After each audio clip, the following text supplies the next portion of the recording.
So let's take a look at what's going on in the stars over the next week. My name's Sally Trotman. I work with astrology, numerology and the tarot, guiding you to make empowered choices in all areas of your life. So we are at the midpoint between two eclipses. So we have the eclipse full moon in Pisces a week ago on Sunday. We've got an eclipse new moon in Virgo next Sunday, the 21st. So what does this mean for you? The eclipse season is a time of letting go, change, renewal, release. What is not working for you in your life, and what do you know you need to let go of so that you can move forward and be open and have space for new beginnings. So you might find things are naturally dropping away.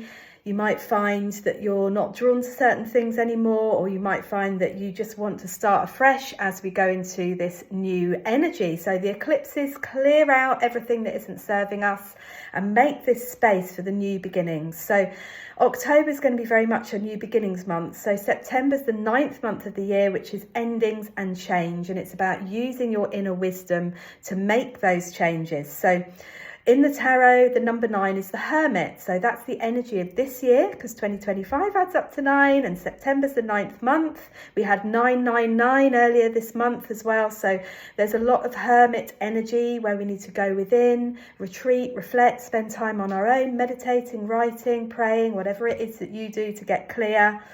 And to stay present. That is the real message of the Hermit, is to just take it a day at a time, step at a time, not to project too far into the future, and to act on your inspiration and your intuition over the next month. And certainly over the next week, because it's the weekly forecast I'm looking at here.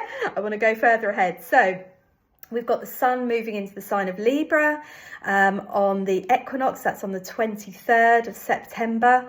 So that's going to bring in a big change. So the sun's going to move from Virgo to Libra. So at the moment, we've got lots of planets in Virgo. We've got a real strong Virgo energy. We've got the sun in Virgo. We've got Mercury in Virgo. We've got the new moon in Virgo on Sunday. So this is helping you to get organized, to declutter, and to take a practical approach to your life.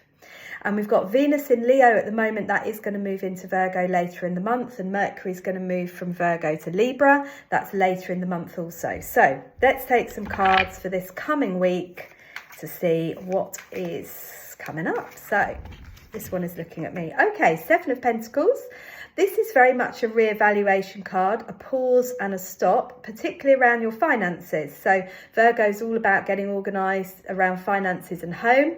So this card is saying just pause and stop and reflect. No need to take any action. In fact, when we're in between two eclipses, it's not a time for taking action. It's a time for reflection. It's a time for release. So after that new moon on the 21st of September, then we can start to move forward with our plans and our ideas and our goals, and we can start taking action again. So this is definitely saying pause before you proceed with anything. Okay, this card is really looking at me. Ooh, 7 of Swords. Right, this is about deception, either self-deception or somebody else deceiving you. So be true to yourself. This is interesting. This is the 7 of Pentacles. This is the 7 of Swords, right? So the 7 is trust, truth and honesty. It's about self-honesty. What is true for you? Where are you not being true to yourself, or true with others, or honest with others, or honest with yourself? And where do you feel perhaps that someone's not being honest with you, because you need to trust your intuition around that? Let's just see what else comes out here. Okay, 6 of Swords. This is about moving away from difficulties, leaving challenges behind. So there have been some major challenges over the summer. And as we move into autumn, this is actually looking really good, really promising. We're going to be moving out of eclipse season, which has been particularly difficult for Virgo and Pisces. There's been a big spotlight on Leo over the last couple of months as well.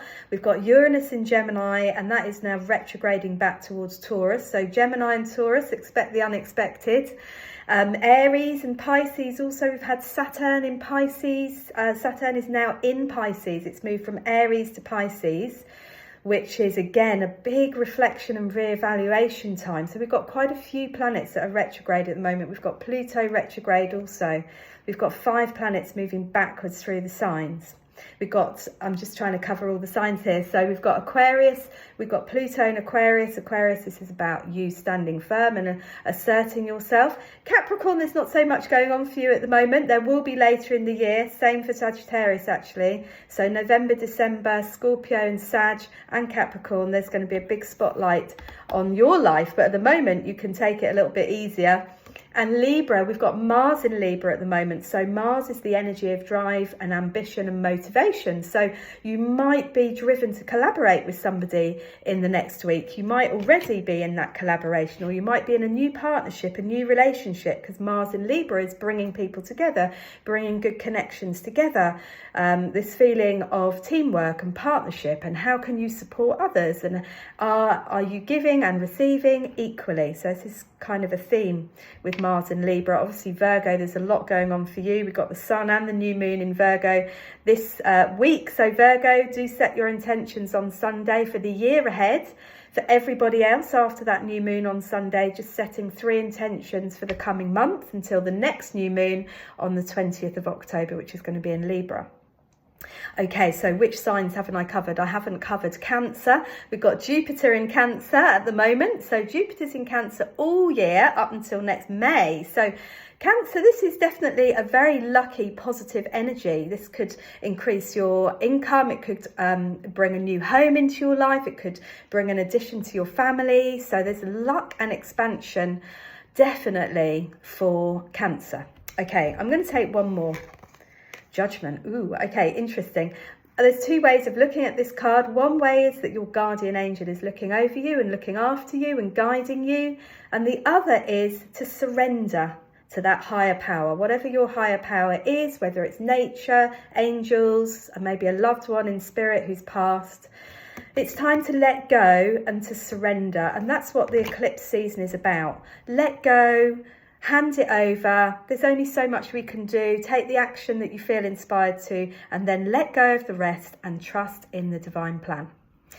Thank you for watching. I am running a tarot course starting this Thursday, the 18th of September from 10 till 11:30 for 4 weeks. This is for people with a bit of knowledge of tarot, and I'm going to guide you to understand more about the tarot and the connections with numerology and astrology within the tarot, so that you can start to give good, clear messages and readings for yourself and others. So if you want to take a look at that, I'll put a link to my website below and you can sign up there too. So thank you for watching. I'll be back again next week with your next weekly forecast.